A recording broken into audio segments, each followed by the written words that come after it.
네, 은희롱 섹터 장은희입니다. 오늘 조선 종목들 그리고 조선 기자재 종목들이 미국발 이슈로 인해서 큰 폭으로 상승세 그리고 있습니다. 어떤 이야기였는지 살펴보도록 할게요. 한국과 미국 간 이 조선 협력에 대한 새로운 움직임이 포착되고 있습니다. 미국의 의회에서 미국 해군 함정과 해안 경비대 선박을 동맹국에서 건조할 수 있도록 하는 법안을 발의했다는 이야기 들어왔죠. 법안은 총 2개였습니다. 먼저 첫 번째는 해군 준비태세 보장법, 두 번째는 해안경비대 준비태세 보장법, 이렇게 2개라는 점. 자, 그러면 먼저 해군 준비태세 보장법이 무엇인지 살펴보도록 할게요.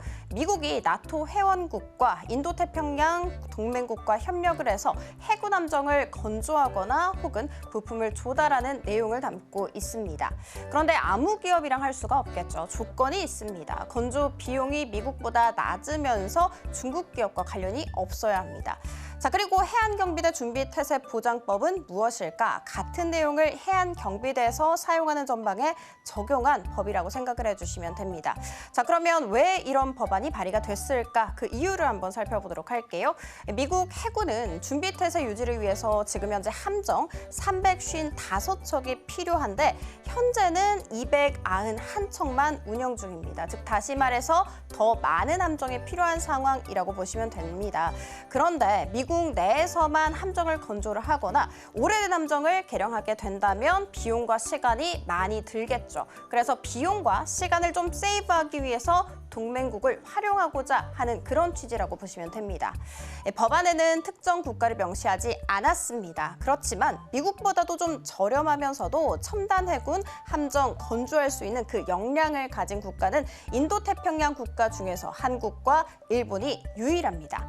현재까지, 그러니까 아직까지는 미국이 외국 조선소에서 해군 함정 건조하는 것을 금지를 하고 있거든요. 그런데 최근에 미국 조선원 역량이 좀 약화가 됐죠. 그러면서 동맹국과의 협력이 필요하다, 이런 의견이 지속적으로 많이 제기가 되고 있는 상황입니다.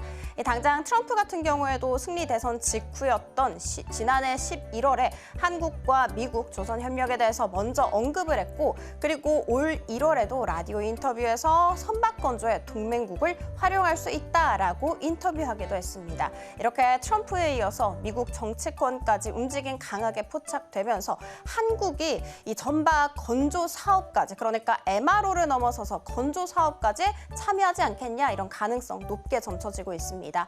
이 같은 소식 속에 HD 현대중공업 같은 경우에는 두 자릿수 급등세 보이면서 오늘 52주 최고가를 다시 썼고요.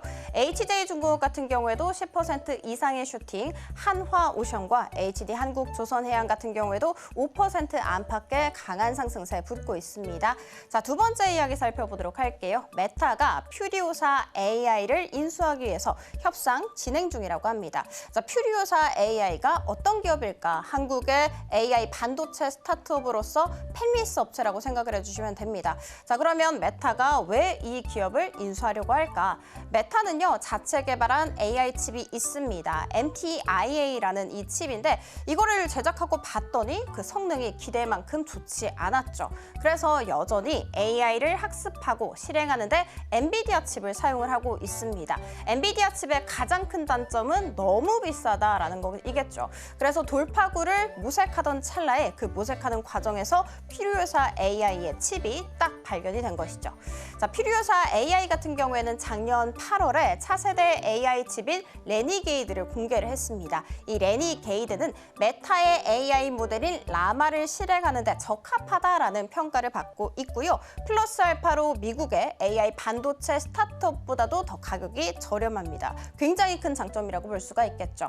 최근에 딥시크가 비싼 칩을 굳이 쓰지 않고도 준수한 성과를 내면서 시장에 큰 충격을 안겼었는데 업계에서는 이 메타가 딥시크 사례를 보면서 굳이 고성능 칩을 고집하지 않아도 된다라고 생각을 했다, 이렇게 이야기를 하고 있습니다.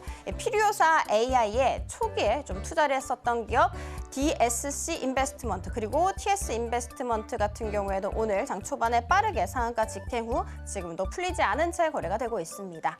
자, 그리고 나서 국내 테마 탑3 살펴보도록 할게요. 방산입니다. 올해 빅4 방산사, 그러니까 한화 에어로스페이스, 현대로템, 한국항공우주, LIG 넥슨까지 이렇게 4개 기업들의 합산 영업이익이 3조 원을 큰 폭으로 웃돌 것이다 라는 전망 나오고 있습니다.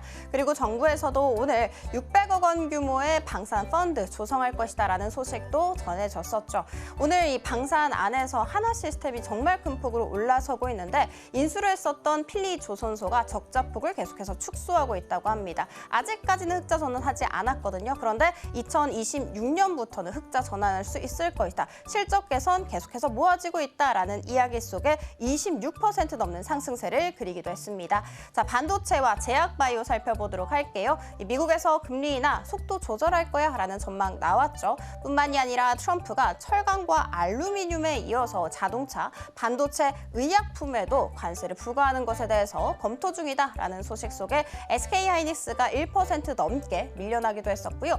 파두 같은 경우에는 오늘 좀 악실적을 발표를 했습니다. 적자 당연히 지속이 되고 있었고 무려 적자가 950억 원을 기록했다라는 소식 속에 7% 넘게 내림세를 걷기도 했다는 점 알려드리도록 하면서 게임으로 넘어가 보도록 하겠습니다. 크래프톤이 실적 발표를 했죠. 작년 매출이 전년 대비해서 42% 늘어나면서 사상 최고치를 기록을 했습니다. 자, 그렇지만 증권가에서는 신작 개발 및 퍼블리싱 능력을 증명해야 한다. 이게 좀 필요하다라는 의견 속에 투자 의견을 하향 조정을 했습니다. 자, 그러면서 크래프톤 같은 경우에는 오늘 12% 넘는 급락세를 보이고 있다는 점 체크해드리도록 하겠습니다. 자, 지금까지 은희로운 섹터 함께 살펴봤습니다.